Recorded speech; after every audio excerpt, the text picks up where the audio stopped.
और 272 के बाद कोई भी बहुमत पार कर लेता है तो उसकी सरकार बन जाएगी। और हम कह रहे हैं कि हमारे खड़गे जी ने कहा है कि 272 पार करके हम 300 तक जाएंगे और सरकार हमारी इंडिया गठबंधन की बनने वाली है। तो सुधांशु जी की पार्टी जुमलेबाजी कर रही थी पिछले। अच्छा दीपक जी एक बात बताइए, दीपक जी एक बात बताइए कि भाई 353 से 400 पार करना नहीं, 47 सीटों की जरूरत और है।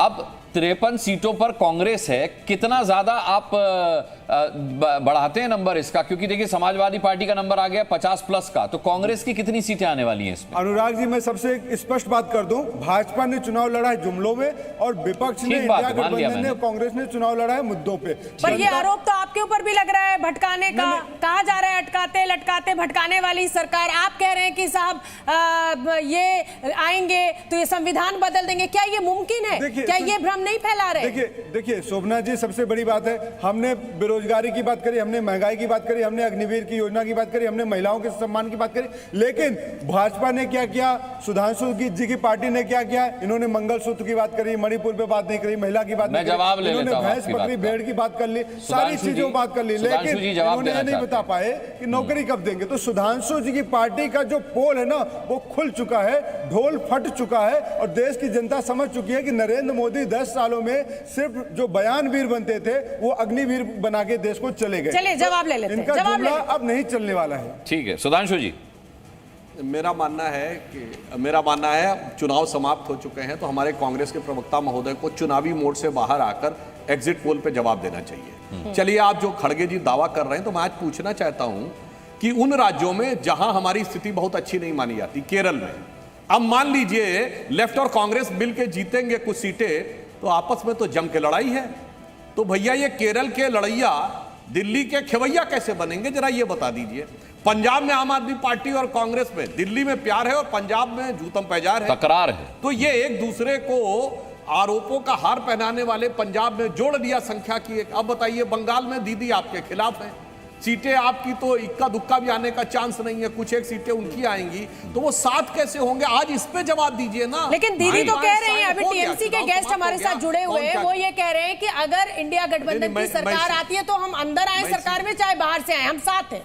वो ये कह रहे हैं प्रधानमंत्री कोई भी बने हम साथ हैं। मैं सिर्फ ये कह रहा हूं, बंगाल पंजाब, मेरी बात तो सुनिए, बंगाल पंजाब और केरल के लड़ैया यदि ये कह रहे हैं कि दिल्ली में एक दूसरे की नैया के खवैया बनेंगे, तो बंगाल पंजाब और केरल के मतदाताओं को धोखा दे रहे हैं क्या? साफ बोलिए। इसीलिए मैंने कहा हमारे यहाँ नीति नियत और एक बार जवाब ले लेते हैं, एक बार दीपक झा से जवाब ले लेते हैं।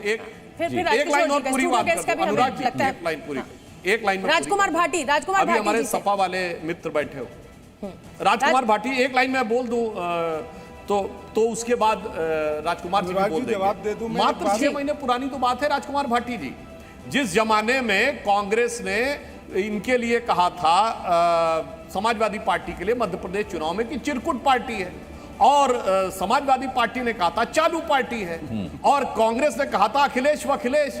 तो भाई दिल में कितना प्यार है और ऊपर से कैसा सिंगार है, ये देश की जनता को। चलिए, एक लाइन के बदले 10 लाइन हो गई आपकी। सुधांशु त्रिवेदी जी, राहुल संख्या से परे अंदर की स्थिति भी। जी दीपक झा एक छोटा सा कमेंट दे दीजिए और उसके बाद फिर भाटी जी पर हम आगे बढ़ते हैं। जी देखिए, सुधांशु जी की स्मृति विभ्रंश हो गई है। मुझे इसमें बड़ा हंसी आती है, थोड़ी तरस भी आती है कि सुधांशु जी की स्मृति कहाँ चली गई। ये नरेंद्र मोदी जी भूल जाते हैं कि जब मंच से भाषण देते हुए और कितने लोगों को भ्रष्टाचारी कहा और उनको गले लगा लिया, तो कैसी बातें करते हैं। लोकतंत्र प्री अलायंस एंड पोस्ट चलिए, उनका अंजाम तो वो अपने अंजाम तक पहुंच जाएंगे, लेकिन कांग्रेस का अंजाम क्या होगा? आपने सीटों का नंबर नहीं बताया। मैंने बड़ा सिंपल सा सवाल पूछा था कि कांग्रेस अकेले के दम पर कितनी सीटें ला रही है सर? 53 का आंकड़ा कहां जाएगा? देखिए, वो मैं आपके ऊपर छोड़ रहा हूं कि अभी आप दिखाइएगा, आंकड़े जब आप दिखाएंगे उसको राजकुमार भाटी, अब आपने हमारे ऊपर छोड़ा है तो हम 6:30 बजे आंकड़े लेकर आएंगे। पार कर रहे हैं, कांग्रेस गठबंधन, इंडिया गठबंधन 300 पार है और भाजपा साफ है, कहीं नहीं है मैदान में लोग इस बार। ठीक है, राजकुमार भाटी, सुधांशु जी ने जो आरोप लगाए उसका भी जवाब दे दीजिए, और आंकड़े पर जो कहा जा रहा है झा साहब के द्वारा, उस पर भी बताइए, क्या आप सहमत हैं? नहीं, जो दीपक भाई कह रहे हैं कि उनका स्मृति भ्रंश हो गया है, स्मृति नहीं है, उनकी आधी स्मृतियां हैं, उनकी आधी चीजें भूल जाते हैं, आधी याद रहती हैं। सुधांशु त्रिवेदी जी को ये तो याद है कि समाजवादी पार्टी ने कांग्रेस के लिए क्या कहा, लेकिन नीतीश कुमार ने बीजेपी के लिए क्या कहा और बीजेपी ने नीतीश कुमार के लिए क्या कहा 3 महीने पहले, ये शायद सुधांशु जी भूल गए होंगे। ये तो मौके पे अब चौका जहाँ मार तक दिया सीटों का सुधांशु सवाल जी, है, राजकुमार भाटी जी ने। इसीलिए मैंने कहा इनकी स्मृति विभ्रंश हो गई है। देखिए एनडीए की 100 से 150 सीटें कम हो रही हैं, 100 से 150 के बीच में। और आप स्टेट वाइज देख लीजिए, उत्तर प्रदेश में कम से कम 30 सीटें बीजेपी की कम हो रही हैं, ठीक और है। आपकी बिहार में कम हो रही हैं 10 से 15 सीटें, महाराष्ट्र में कम हो रही हैं 10 से 15 सीटें, हरियाणा और दिल्ली में गारंटी से 10 सीटें कम हो रही हैं। इस तरह ये कुल मिला के 100 से 150 सीटें एनडीए की कम हो रही हैं और एनडीए की सरकार नहीं बन रही है। 4 जून की शाम को सुधांशु त्रिवेदी जी देखिए को हम संगीत दिखाई रागी यहाँ पर दिलाएंगे, बहुत ये जोर जोर से सरकार हंसने बनने जा लग रही गए। है। राजकुमार भाटी अब संगीत रागी क्योंकि इतना हंस रहे हैं तो मुझे लगता है संगीत रागी आप क्यों हंस रहे हैं? भाई राजनीतिक दल है, एक अपना लाइन अपना बोल दो। आकलन है। नहीं देखिए, फिर सुधांशु जी आऊंगी आपके देखिए पास। आकलन करने के लिए सभी कोई स्वतंत्र और हैं फिर और पहले खास राजकिशोर जी आप करके आएंगे संगीत 4 रागी। तारीख हाँ। तक तो हर पार्टी को अपनी स्वतंत्रता है।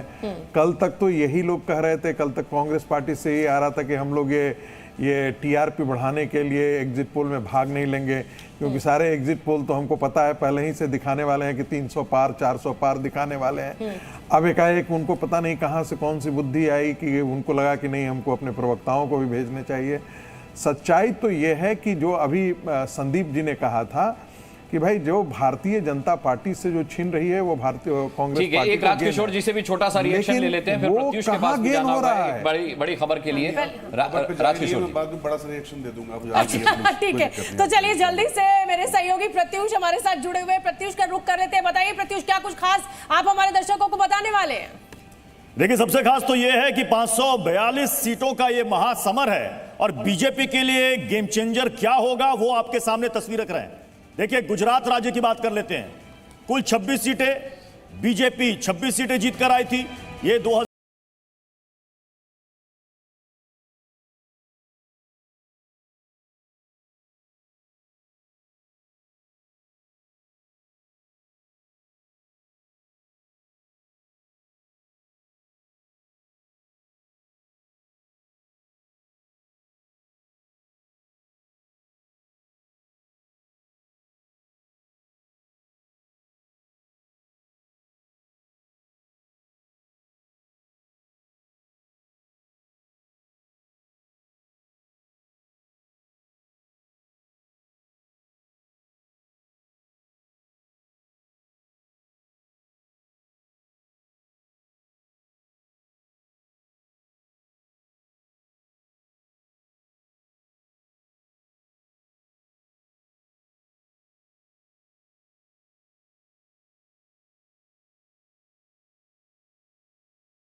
आपको दिखाया कि 2019 की क्या तस्वीर थी।